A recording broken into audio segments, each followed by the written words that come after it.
আমাকে লাইক করবেন, শেয়ার করবেন, কমেন্ট করবেন, আমার পাশে থাকার অনুরোধ থাকলো। এরকম নতুন নতুন শরবত বানিয়ে এই গরমে খাবেন। আর এরকম একটা আম পুদিনার শরবত বানিয়ে খেয়ে আমার কে লাইক করবেন, কমেন্ট করবেন, শেয়ার করবেন, আমার পাশে থাকবেন। আমার পাশে থাকার অনুরোধ থাকলো। নতুন নতুন ভিডিও দেখার জন্য রাধে রাধে। রাধে রাধে বন্ধুরা, আমার মাসি আম পুদিনার শরবত বানিয়েছে। আপনারাও আম পুদিনার বাড়িতে শরবত বানিয়ে দেখতে পারেন। এটা খুবই সুস্বাদু খেতে, বাচ্চা থেকে বড়রা সবাই খেতে পারবে। এবং তার সঙ্গে এগুলো গরমেতে খুবই সুস্বাদু খেতে এবং গরমেতে খুবই উপকারিতা দেয়। ভালো হয়েছে খেতে, আপনারাও বাড়িতে বানিয়ে দেখতে পারেন।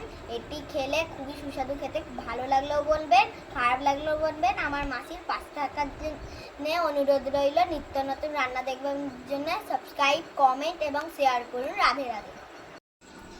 রাধে রাধে বন্ধুরা, রাধারানী রান্নাঘরে সবাইকে স্বাগত। আশা করি গোবিন্দর ইচ্ছায় আপনারা ভালো আছেন, ভালো থাকবেন। আমি আপনাদের সামনে এই গরমে একটা নতুন রেসিপি নিয়ে আসছি। আম পুদিনার শরবত বানাবো। কিভাবে এটা বানাচ্ছি আমার ভিডিওটাকে প্রথম থেকে শেষ অবধি দেখবেন। তাহলে চলুন আমি কিভাবে আম পুদিনার শরবত বানাচ্ছি আমি রেসিপিটা শুরু করছি। আমার গুরু গোবিন্দর চরণে প্রণাম জানিয়ে আমার গোপালজির জন্য এই গরমে শরবতটা আমি বানাচ্ছি। দেখতে থাকুন। তাহলে আমি সর্বপ্রথম গ্যাসটা জ্বালিয়ে নেব।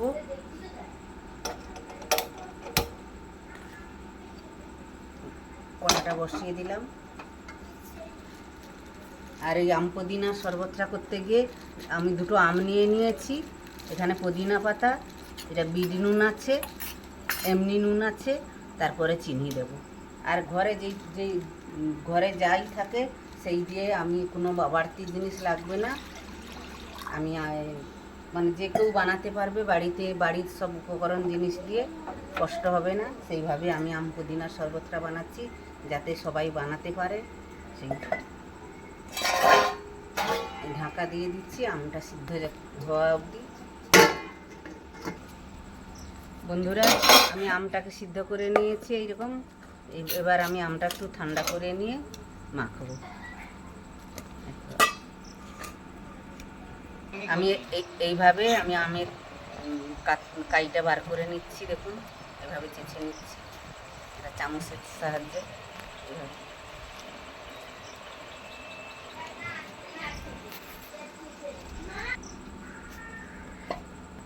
বন্ধুরা, আমি এরকম আমের কাইটা বার করে নিয়েছি। এবার আমি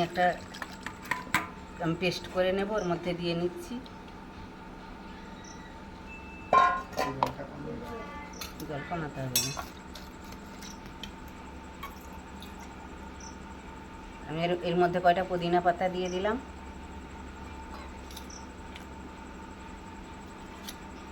বিট নুন দিয়ে দিচ্ছি।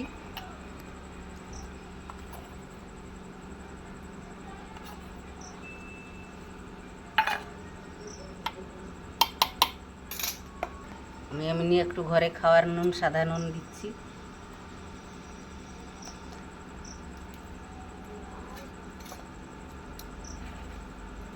আমি 6 গিলাস করব, 1 গিলাসে 2 চামচ করে দেবো চিনি। 3, 4, 5, 6, 7, 8, 9, 10, 11, 12।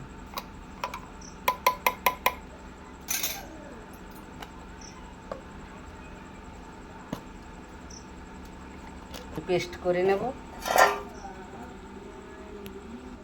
বন্ধুরা। এবার আমি পেস্ট করে বন্ধুরা, আমার পেস্ট হয়ে গেছে। এবার আমি ঢেলে নিচ্ছি।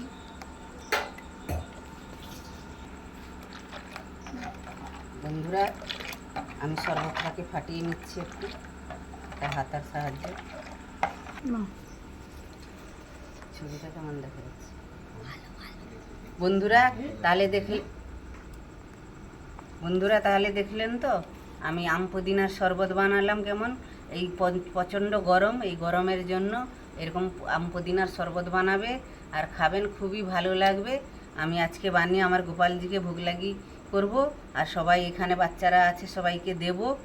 আর আমার এই রেসিপিটা যদি ভালো লেগে থাকে তাহলে আপনারা আমার সঙ্গে থাকবেন, পাশে থাকবেন, আমাকে লাইক করবেন, শেয়ার করবেন, কমেন্ট করবেন।